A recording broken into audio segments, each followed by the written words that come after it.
Ganda ng panahon ngayon. Kulimlim. Hi guys, welcome back ulit sa aking channel. Si Papa Chinito po ito. Marami akong napapanood na video tungkol sa mga gustong mag-Europe. Pumunta dito sa Europe. Galing ng Asia. At Taiwan, Singapore, Malaysia, Hong Kong, Middle East, Saudi Arabia, tsaka UAE. Saan man kayo sa ibang part ng Asia.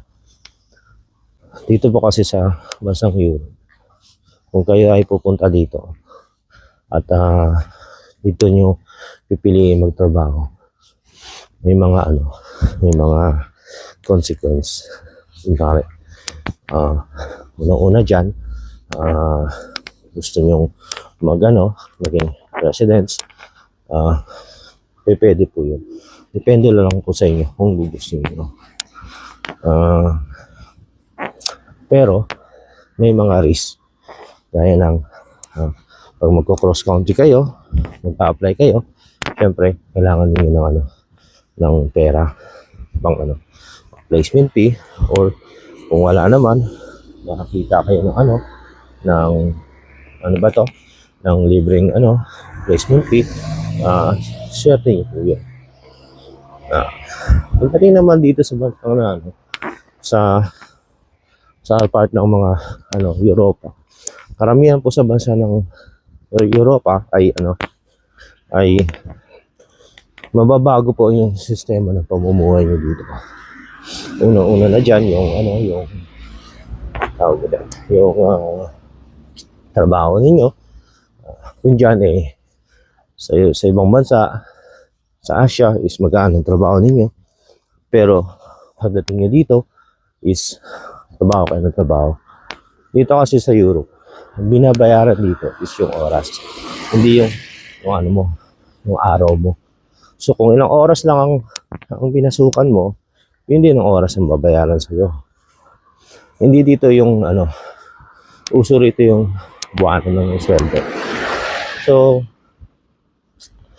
isa pa dito, kung sanay ka diyan sa mga sa pamumuhay na marangya, or petiks lang, magdating mo dito, ay hindi yun. Trabaho po dito. Ngayon, kung susweldo ka mo lang din ng 70 to 60,000, malinaw na yon, malinis na yon. Kung gusto mo mag-stay sa bansa na yan, is okay. Pero kung gusto mo nang medyo makakatipid ka at susweldo ka ng malaki, pwede ka mag-Europe at lumipat kahit saan bansa, Asia, Middle East, or kung saan ka man, kung saan ka komportable. Hindi naman sa pilitan kung Pero gaya ko, cross country ako, galing ng Middle East,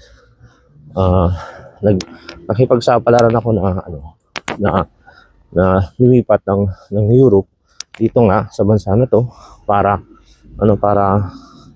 sakaling makita ko or makamit ko yung aking hangarin. Una-una na yung healthcare, libre dito yung hospital, mga gamot, mga ganon. Tapos malinis na kapaligiran, maayos na bahay, yung sistema is okay naman. May mga siniswerte rin naman na OFW. Pero naman hindi siniswerte. Kumbaga sa swerte lang po ang pag-OFW. Pero hindi naman laging andun yung malas. Kumbaga sa ikaw yung mag-aanap ng maayos na pamumuhay mo. Siyempre, andyan na yung dasal, pamilya, laging nandyan. Pero kung gusto mo talagang umahon, nasa sa iyo yun. Mga sa kaya binigyan ng paa, kamay, at mata para gamitin mo. Yun. At saka ng bibig pala. So pag yung mga ano na yan, hindi mo ginamit, yung pinagkaloob sa'yo ng ano, ng Panginoon, eh walang mangyayari sa'yo. So, para mabago ang sistema ng iyong buhay at maging marangya, eh nasa sa iyo po yun. Ngayon, sa mga taga-Pilipinas naman, kung ikaw nasa Pilipinas, kung sumusweldo ka naman ng 30,000 o 40,000 at meron kang pamilya, may isang anak ka o dalawang anak, nangupahan ka, kung ikaw lang nagtatrabaho, tingin ko, okay pa rin. Pero syempre, lumalaki yung mga bata, mga anak mo, o nadadagdagan, kung ikaw lang magtatrabaho, eh, parang hindi pa rin sapat. Syempre, taon-taon, tumataas ang bilihin, dyan, kahit saan sulok ng mundo, o bansa, eh, tumataas ang bilihin. Hindi gaya dito, sa Europa, kahit ang babae, eh, nagtatrabaho. So, dalawa silang mag-asawa ang nagtatrabaho.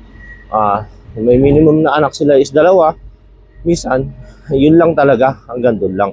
Or kung medyo maganda ang pinag-aralan nila, or natapos nila, nasa magandang posisyon sila, or marangya ang buhay, pwede nilang gawin tatlo yun.